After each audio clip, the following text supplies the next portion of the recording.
All right. Well, everyone, welcome to MATHurdays. Math's so fun, we do it on Saturdays. My name is Teresa Wills. I am a math lover and also been teaching online now for 10 years. Absolutely love it. But I did have the time to slowly dip my toe in, figure out what works, what doesn't, and tweak things over the years. And I'm here today to share with you how I do a math routine and a math task in a 1 hour typical class period. So without further ado, let's go ahead and jump right in. You're going to need access to the slides in order to interact, and a link for that is in the chat box. So I'll give you a minute to click on that. That's how you'll do all your interactions. And also on slide 1 are links where you can stay in touch with email, website, Twitter handle, and YouTube channel. And I try to stay pretty active in all of them. I also have a link to my new book that just came out, Teaching Math at a Distance. There's problems in there that address my experiences with kindergarten all the way up through calculus. So you'll probably find several things in there that apply to you. Today's routine is Which One Doesn't Belong, and our task is Calendar Cubes, which really focuses on giving kids a purpose for organizing their thinking and their problem solving. On slide 2, if you are new to coming to these things, this is what you're going to want to bookmark. The first thing I have on there is templates. I try to keep several templates that are math related and also non-math related up here, so that you don't have to start and recreate the wheel. There's already a bunch there for you. The second link is where I keep lots of these rich tasks. So if you like today's task, you want to see how more of them are, we are up to almost 30 tasks here. You can watch the recorded PD. You can get a blank slide deck and the completed slide deck, which means everything is editable for you. And those of you who are just joining, the link is in the chat box. And then if you take a minute, this is a chance for you to interact. I have room on slides 3, 4, and 5 for you to insert a text box and kind of tell us what's going on. What successes and celebrations do you have in your life? And if you're new to Google Slides, you're going to need to use the text box to type. It looks like a little T with a box around it. And I have a little arrow kind of pointing to what that looks like on my screen. You can also add images, GIFs, Bitmojis, and more. I'm a big proponent of board games. The board game I have in here, this is a picture of my son who legitimately beat me at this game called Multi. And it is a phenomenal game, for kids learning their multiplication facts, but all the way I can play this with adults just fine. It's a fabulous board game. And let's see what other people are doing. Raha, what is that, a baby Yoda?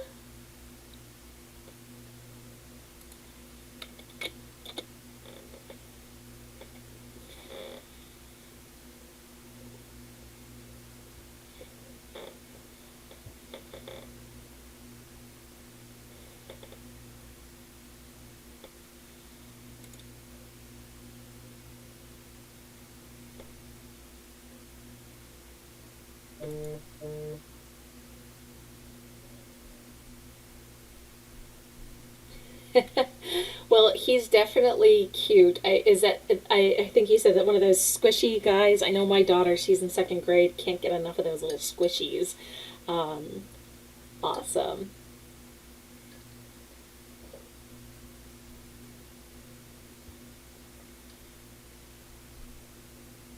Aw.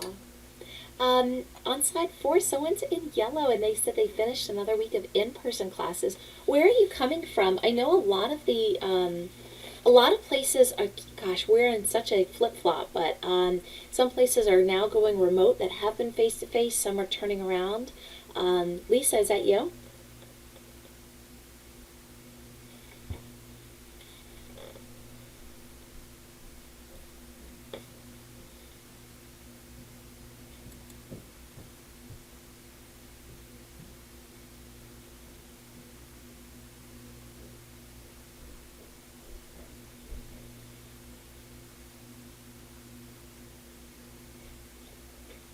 Mm.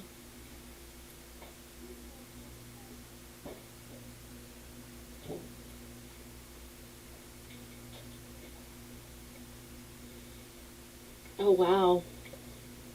Yeah.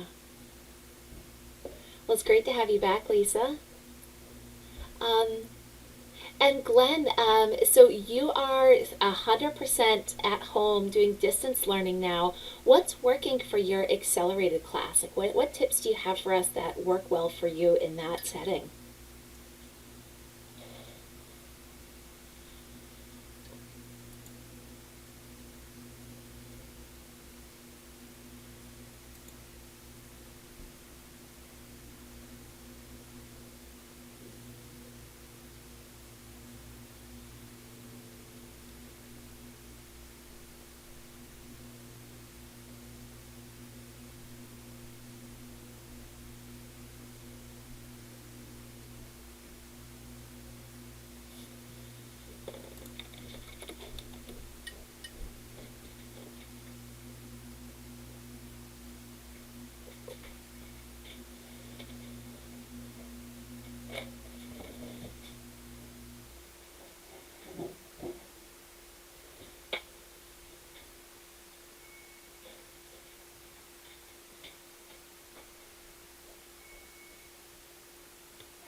Hmm. I definitely hear you. I think some of us are also trying to figure out, how do we give access to this learning experience that's working so well with your accelerated students? How do we get that for all of our kiddos? So I hope today to give you a couple tips with it. I think in the meantime, what it is, we've all been through professional developments before where we sit through it and we're like, that could work for some of my kids, but it's really you as the teacher that makes that connection with all of them. And so, yeah, I hope you continue to join us and we can build up each other in this community and we think about ways of making sure we reach all of them. But great to hear about your successes so far. I see what someone has the NWEA math test. What is that for you, and what have you noticed?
Colette, that is so wonderful to hear. I'm so happy for your successes with your students, um, and it's nice to see that not only do kids get access to the traditional way of learning math, but your students are getting access to real mathematics here. It's not just somebody else's formula that they're plugging and chugging and practicing. You're really giving them access to real mathematics, and that is a beautiful thing. Ah, what a great way to start off our day. I'm going to continue reading everyone else's little blurbs here. I really appreciate seeing that on here already and seeing your pictures. Laura, I might have to use that one for one of our Notice Wonders coming up. But let's go ahead and jump in. What I'm going to try and do is model a 1 hour class period, hopefully get some tips from this. And we're going to start off with our math routine. Our math routine is on slide 6. And this is an old favorite of mine, Which One Doesn't Belong? The nice thing for you are there are 3 links here. These links are already created, Which One Does It Belongs, from kindergarten through, I think they even have Algebra 2 and Trig in there. So you don't have to be the ones doing the work. All you have to do is collect the ones you want to use, plop them in. Less work for you, more rigor for the kids. So feel free to check those out. And ours is on slide 7. So if you went on slide 7, take a look. We have 4 images and a little does not belong symbol. You're going to drag that over to the one you think doesn't belong. What rule are you creating in your head that makes one of these the oddball out?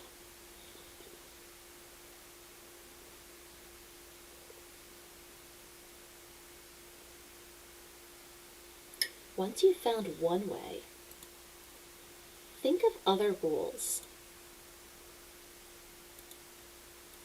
Is there something else that doesn't belong?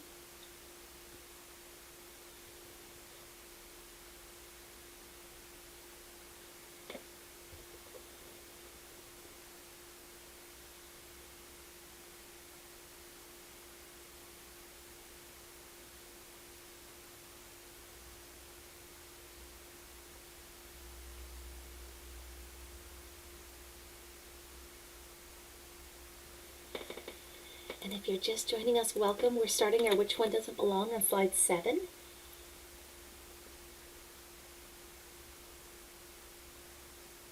And this first one gives me a quick anonymous pulse. Which ones come up more often? And slide 8 is where I'd like you to give a little bit of a rationale. You'll go into the quadrant that you selected as not belonging, and you'll give a super short and sweet reason, a little rationale. Why doesn't this belong?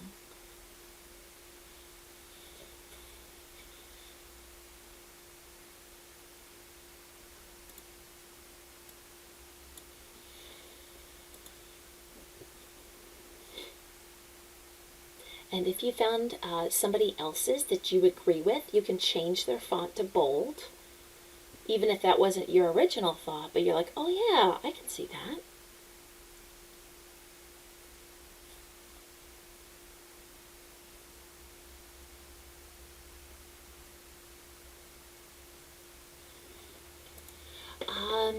Let's see, Shauna said, I'm not seeing the marker.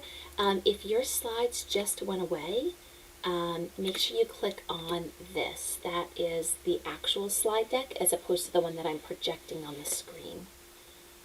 See if that fixes it. If not, feel free to turn on your mic. I'm happy to walk you through it.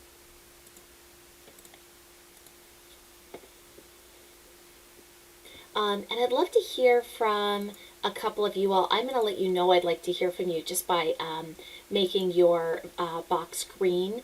So this first one, sides are rectangular, not square. Where do you see that, and why do the others have this?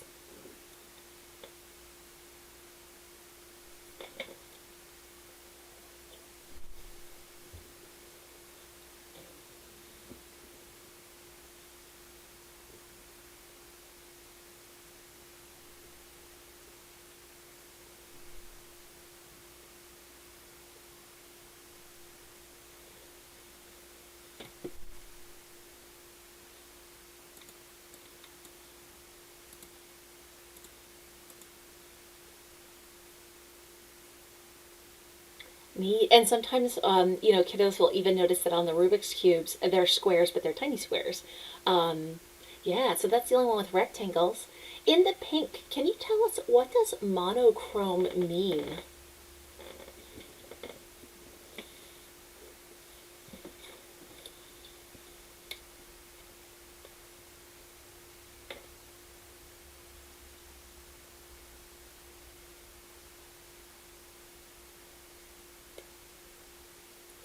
Neat. And Laura, actually, actually, this is quite a mathy term. As a matter of fact, the tool that we have in Google Slides to draw something is called a polyline. And if we get into kind of the language behind mathematics, mono means one, but poly means many. And so this is where we get this idea of a polygon. And if you use this tool, it will only make polygons. It won't let you finish it unless it's closed, and it'll only make straight lines. So super fun tool for geometry if y'all haven't seen that. Somebody else, let's see, we've got this one in yellow. Tell us a little bit more about the idea of manipulating.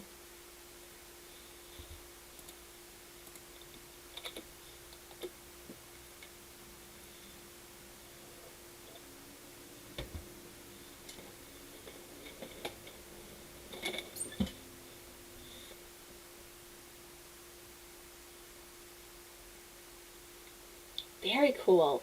Well, folks, these are some really great ways of thinking about this. You have now convinced me to maybe change my mind. We're going to move down to slide 9, and this is our accountability slide. Here is where you're going to put your name, the letter you think has the best reason for not belonging, and your description that you're going to hold yourself accountable for. So, for example, I'll type in the first one, Teresa, A, and then my reason. And you can change your reason. You can pick somebody else's reason. But you're going to now commit. This is the committing part of the math.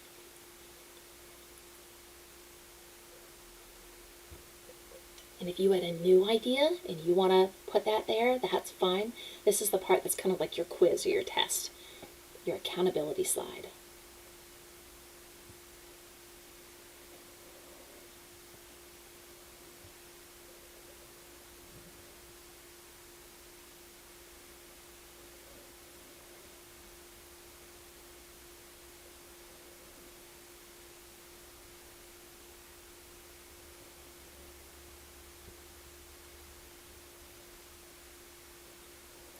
And Christine and Lucy, I think you're talking about letter D, if you don't mind just putting that letter in. Oftentimes my students will have an assigned space. I'll do that with color, so they know exactly where to type. Awesome. All right, let's break down the pedagogy real quick about what just happened here with this activity. I have my tips on slide 10. This is not the only way of doing it, but just instead the way that I did it. First, we strike it.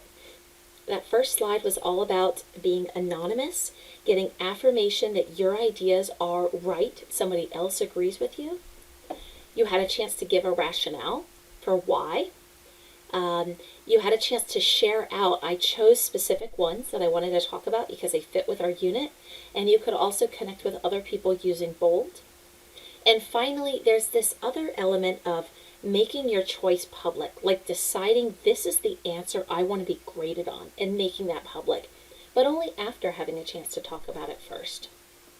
So I'll give you a minute. If you would put in the chat box, what is one takeaway you have from this activity that you'll do in your class?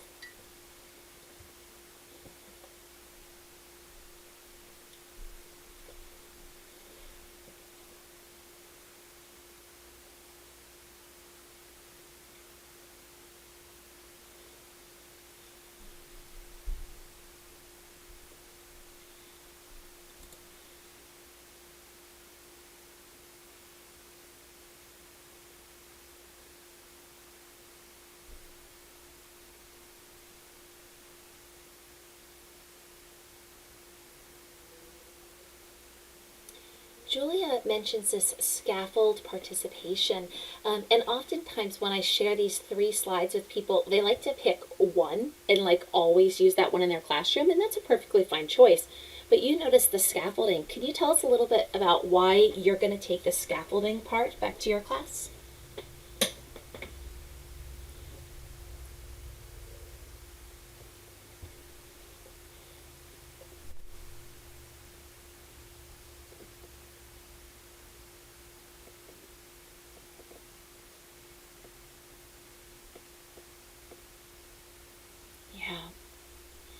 Many of you are mentioning the point here of committing. Gail, why is it important to you to bring back this public choice?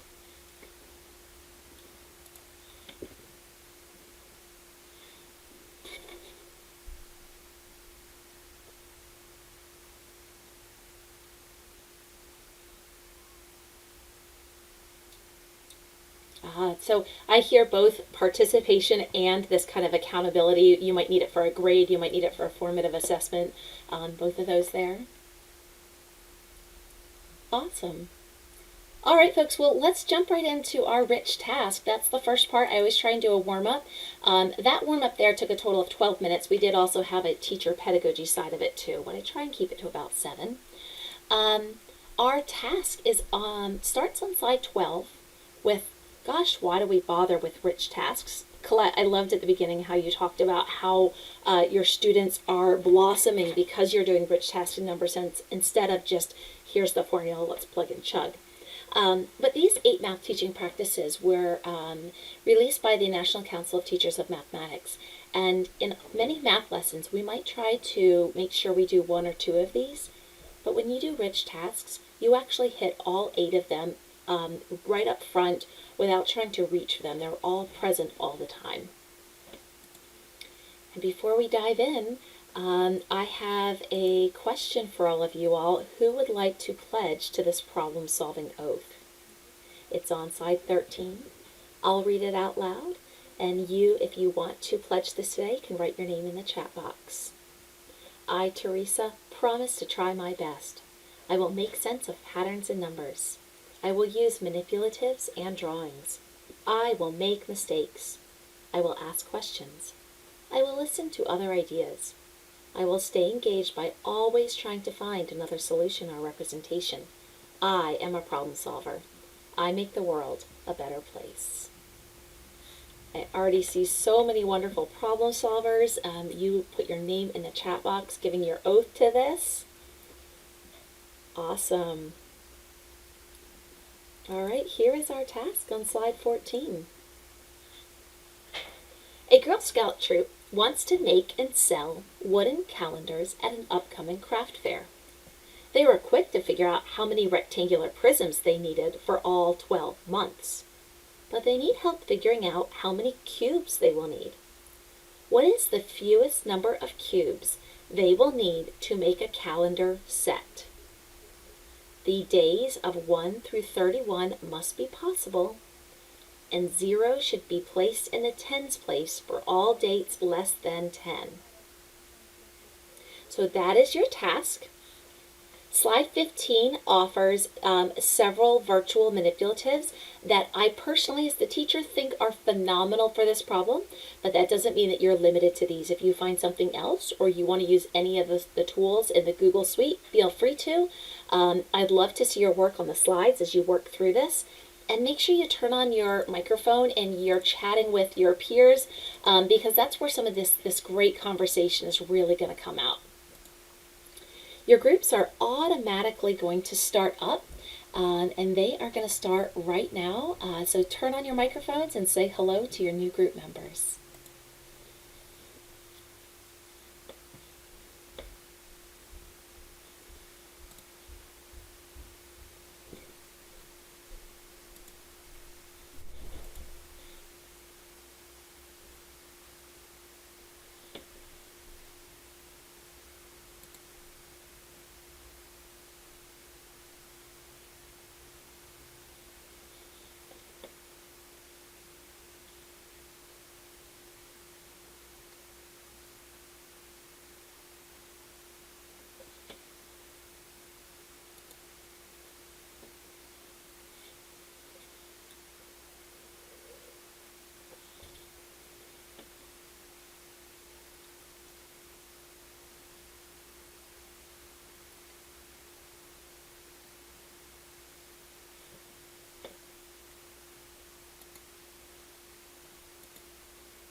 Hi, group. Yeah, this is the Math Learning Center, and you can set up a whiteboard template and then hit the little share button. It'll share to the students just this. And then what they do on their own is their own private one, which they can then take a screenshot and put up. But it's a little bit of that. We're seeing that in the technology more. The teacher can start it, and then the students can modify it.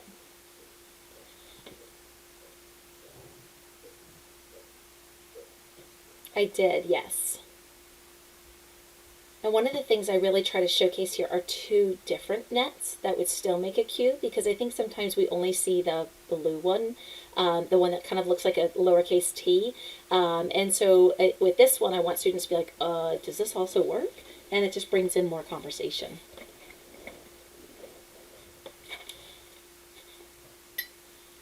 Oh, yeah. There's a great one on NCTM. It's called, I think, CubeNets, and it's a little timed one, and you just see how many you would click that are cubes in a short amount of time. While I'm not a big fan of timed tests, I personally like that one. Maybe it's just because I'm geometrically inclined.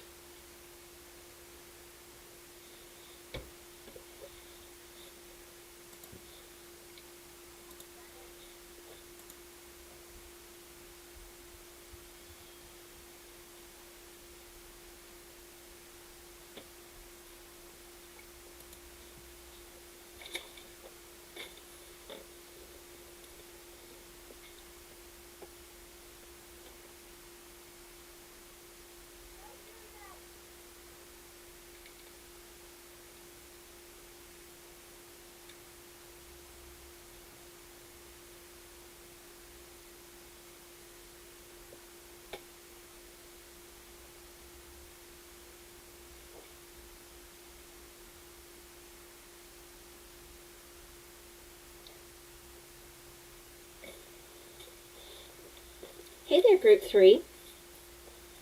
Tell me more about why you wrote down tens 0, 1, 2, 3. What's going on there?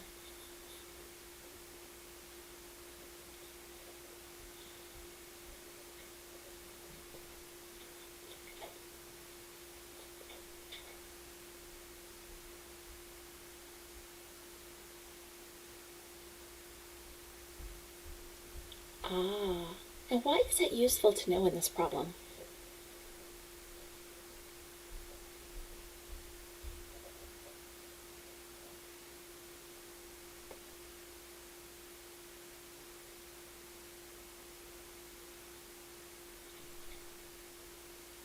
So you all are exactly on the right direction there, that those are possibilities for the tens place. I see someone else making a table. The reason I'm asking that question is there's actually something a little bit more to that. And so as a group, keep unpacking what that means. Keep trying to draw it out, and you're on the right track. So keep it up.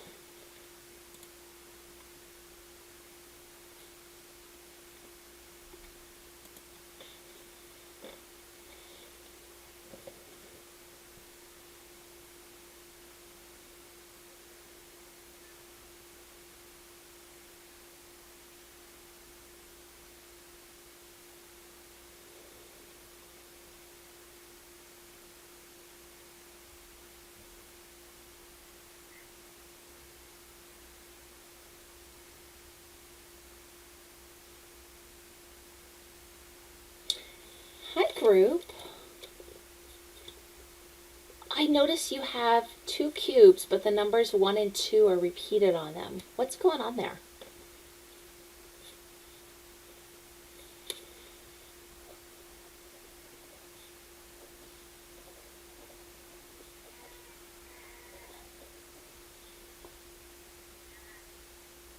Oh, okay. You,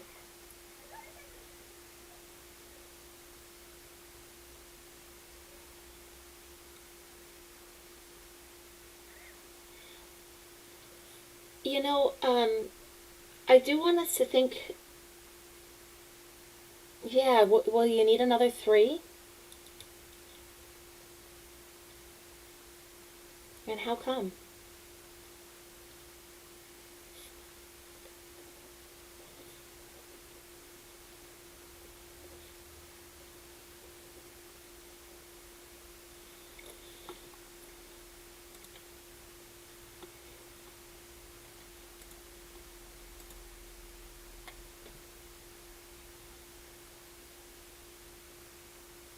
Hi, Group 4. How's it going? This is a weird problem, isn't it?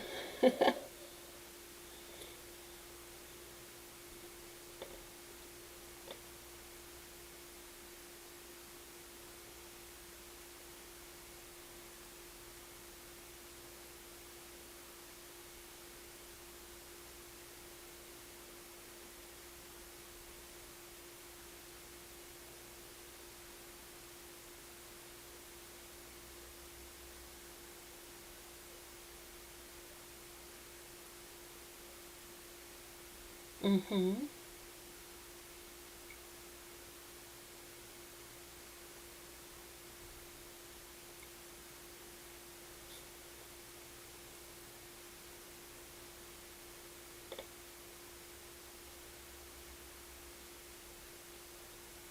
Mm-hmm.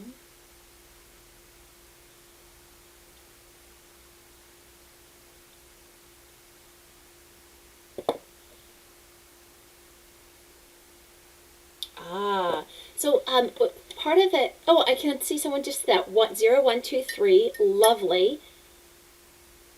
Now you can flip flop the cubes.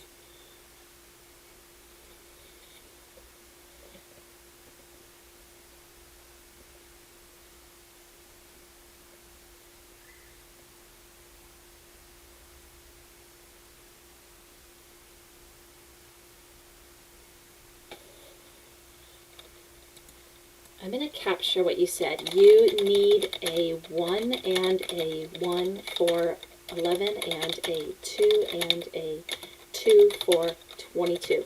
This is a really powerful statement that works sometimes and doesn't work others. So keep thinking about that. Keep thinking about how that's going to impact your dice and if you need any other kind of doubled up.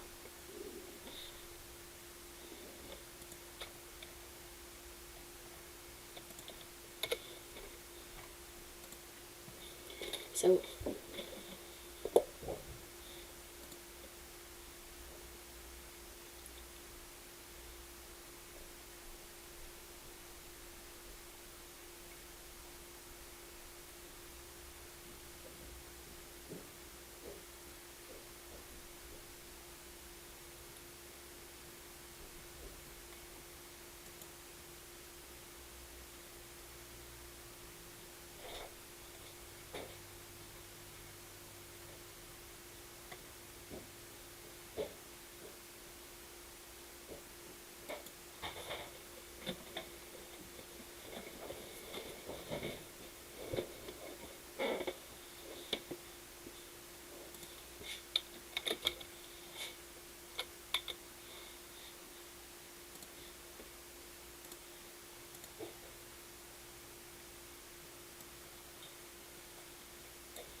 hi there, group. Your stuff's looking so cool. I did make a copy of it because I wanted to draw on it and I didn't want to draw on somebody else's work. So that was me down there. And I'm curious why you have a 1 and a 2 on both of these.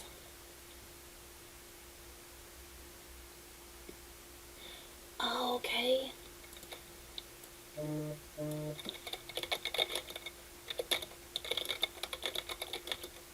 Why?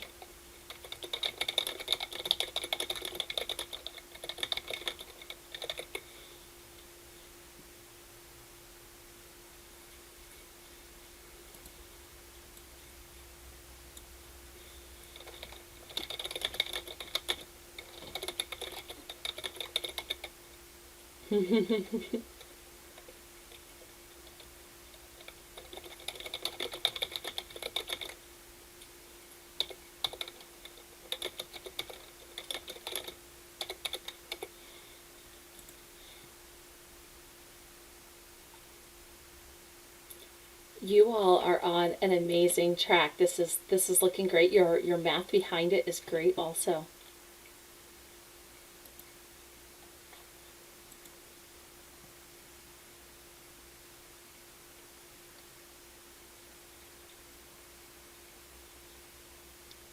That is exactly, you've figured out there is a little trick to this one. The sneaky part about this problem, which when you see it, you're going to know you see it, is the fact that it is three-dimensional.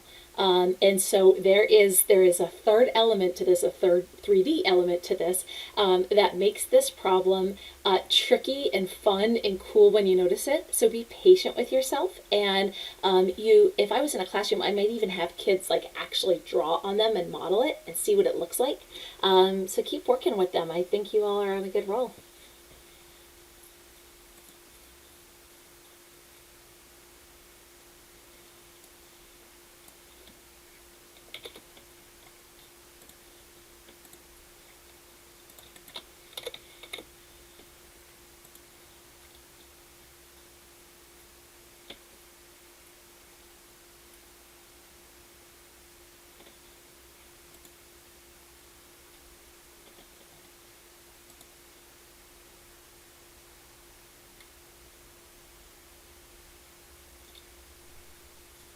Hi, Group 1.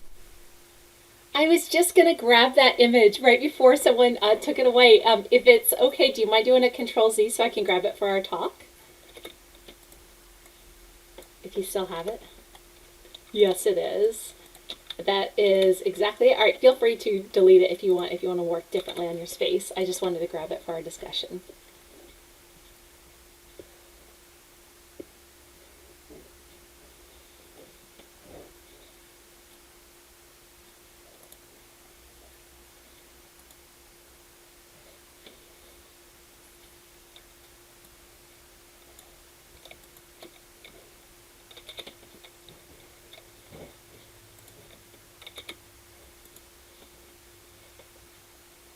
It's a 3D world.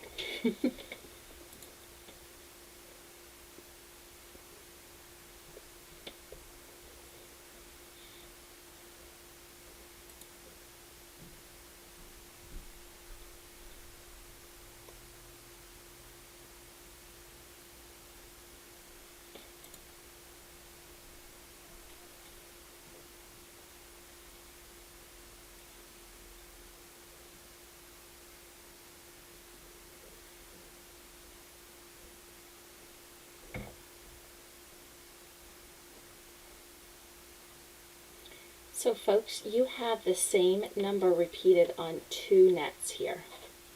And it's not one or two.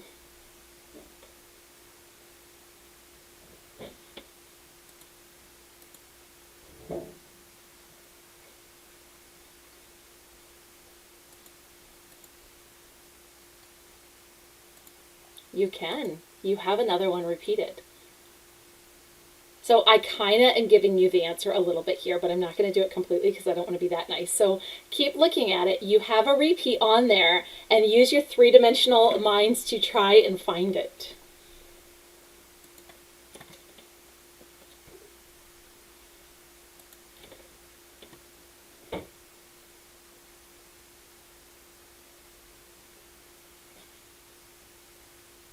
Whoa, whoa, whoa, what? What's going on here?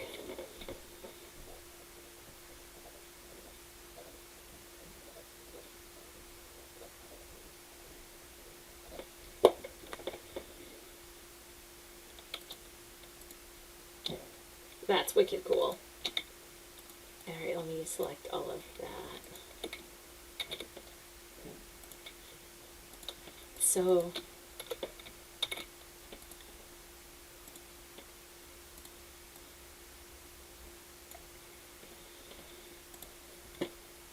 and now we get to talk about symmetry. Yes, that was the sneaky part about this activity. Y'all nailed it. So you will be describing that to the whole group pretty soon.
if you're watching this recording after the fact, what I'm doing right now, I put myself in my own quiet room just so that I can prepare for the math talk. I have selected and sequenced the ones that I would like to go over, and I'm going to kind of make those obvious here with these arrows. I want this group to go first, then I want this group to talk about 11 and 22. This was group, what was that, group 1 or?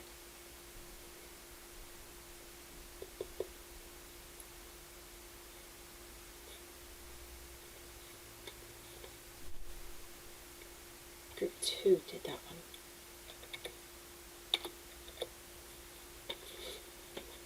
And then finally we have group 1 down here.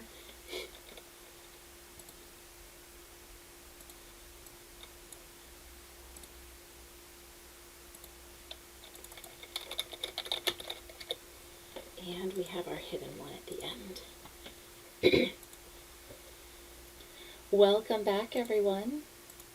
Hello there. We are all back together, back in the main room.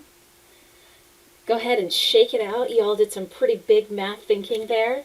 And this task was more than just kind of this pure mathematics, this combinations or, different variations of it. It also included a lot of geometry and geometry vocabulary and place value vocabulary. So let's jump into kind of the discussion. And on slide 20 is just a heads up of kind of how I do my discussions. I model this after Smith and Stein's 5 practices. During that time, I had previously anticipated lots of solutions using the virtual manipulatives I gave you. And then I monitored, I listened in, I asked some different questions to get you thinking more about it. I selected just a couple and sequenced them, and now I am going to attempt to connect them in a math conversation. One of the norms is when you talk about your work, I gathered a snapshot in the moment. And so what I'm going to ask you to do is to talk about what happened at that moment. You may have had some other revelation later, but part of the sequencing is we're going to develop over time the moments and how they happened. And we're going to start on slide 21. And you're welcome to follow with me in Blackboard if you want. And we're going to start with the pink arrow there. Group 4 started to draw this model. And I'm very curious about what this model meant to you and how this helped you to think about the problem. So could someone from Group 4 tell us a little bit more about that model?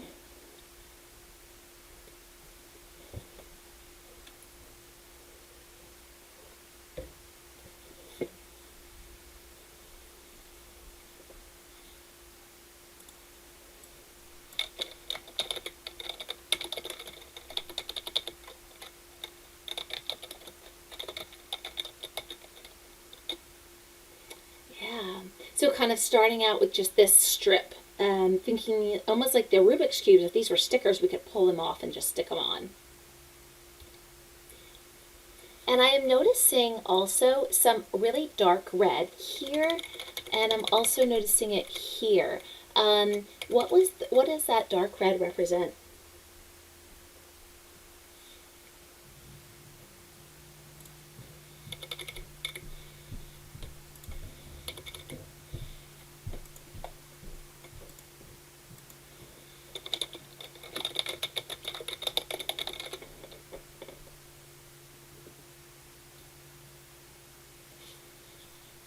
Neat. Great explanation, by the way. Thank you for that. I'm going to leave these semi-covered, and people can feel free to keep opening them up if they're wanting to see more. Group 2 did something similar, but not necessarily linear. Group 2, at this moment, I had come in and I circled this 1 and the 2.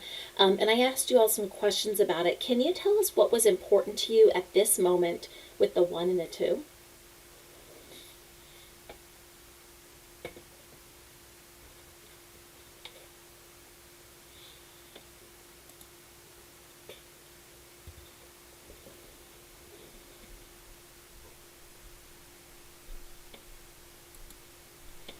I think this one was from Group 2.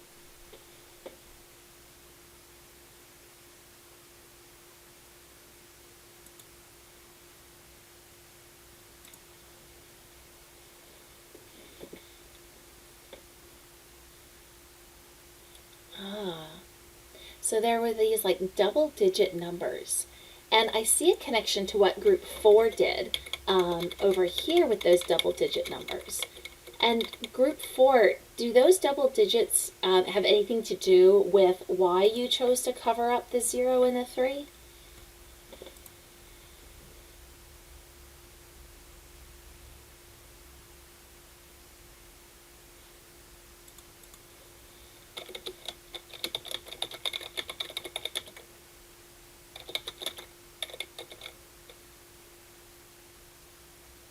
And why don't you need 2 3s?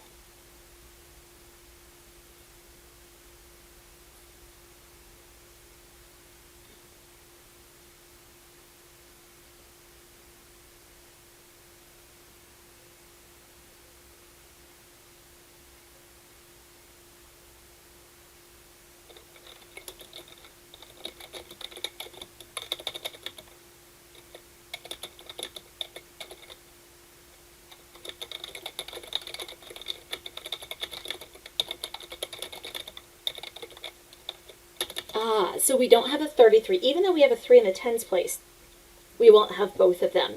And that was a really important concept to bring up. As they were bringing that up, group 1 was on side 22, and they were also noticing some things here. So group 1, I know that you've modified this since then, but can you tell us a little bit on slide 22 what you were thinking with these dice and how it compares to the others?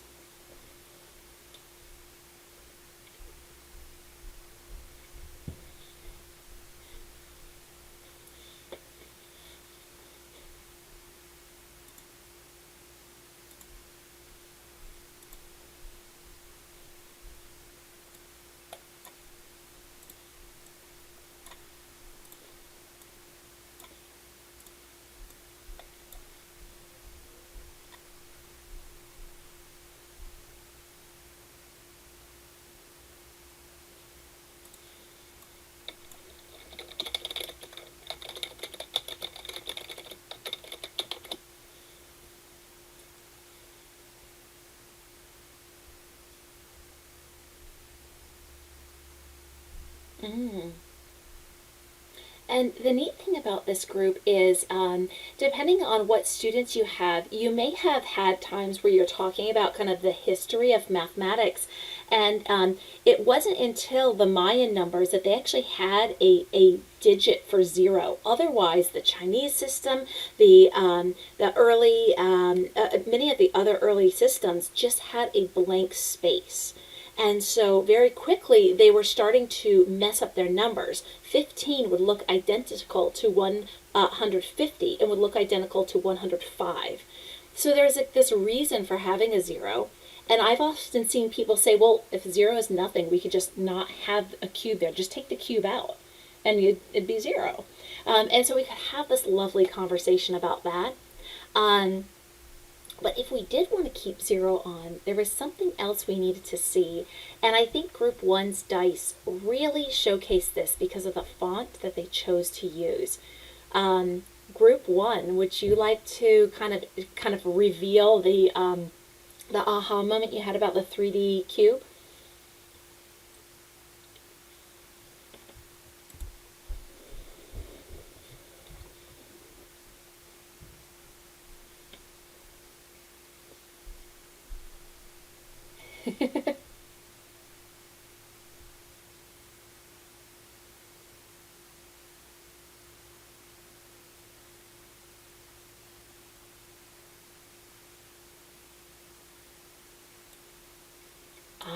So we have this thing in geometry when we make a 3D cube, and it's the reason that card games and cube games always have a little underline, and it's because the 6 and the 9, when rotated, they have a little interesting rotational symmetry happening. And so I'll have our last group here on slide 23 just kind of tell us what they noticed and if they found a solution to this problem now that they noticed that little trick. Oh, I think you had a more updated one. Let me pull that in. All right, on slide 22, that is not it. Tell you what, they're up on slide 18. How about we go up there? Slide 18 has their work.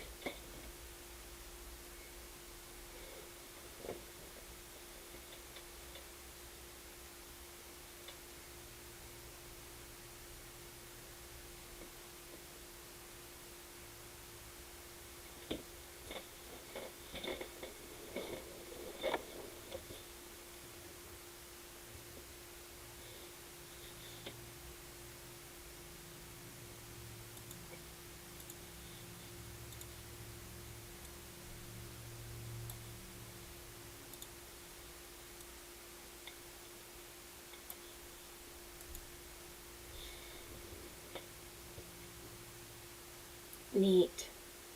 All right, folks. Well, that was our rich task. I hope this is something that you can bring to students of all ages, because what it does first and foremost is it teaches kids to organize their thinking.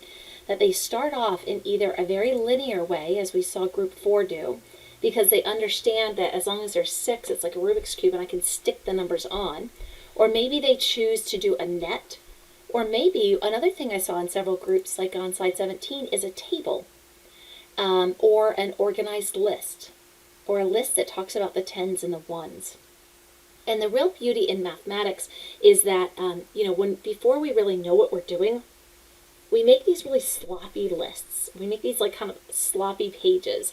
And when we can use Google Slides to upload kind of our sloppy work, or as Mandy Jensen calls it, our rough draft thinking, it lets us see kind of the progression of where we came from and where we're going next.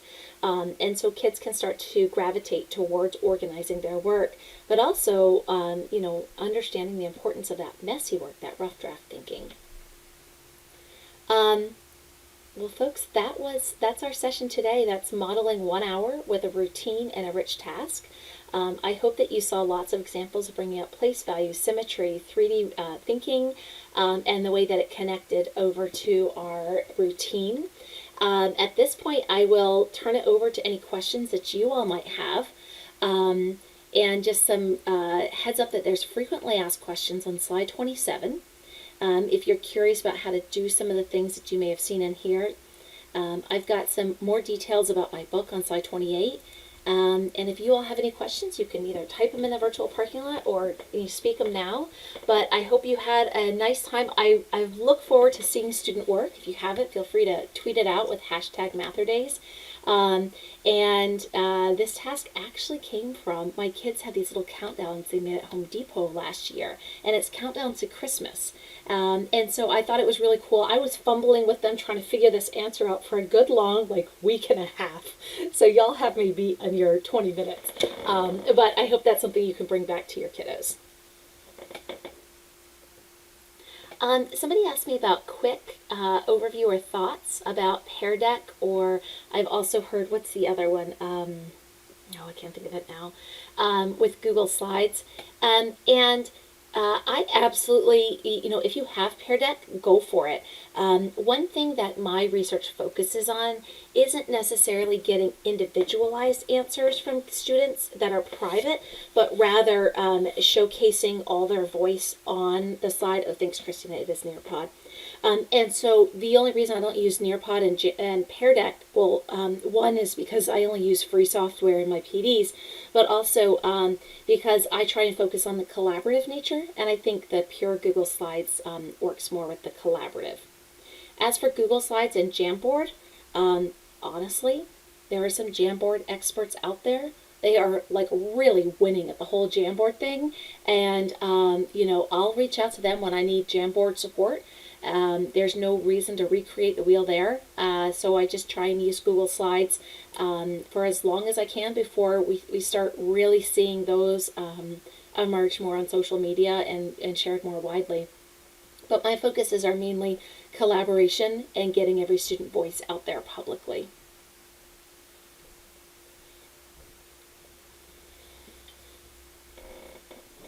Any other questions, feel free to pop them out there. But otherwise, I hope you have a great weekend, everyone. We will have one more Days before the holiday, and then I'll take 2 weeks off, but signups are already available on Eventbrite.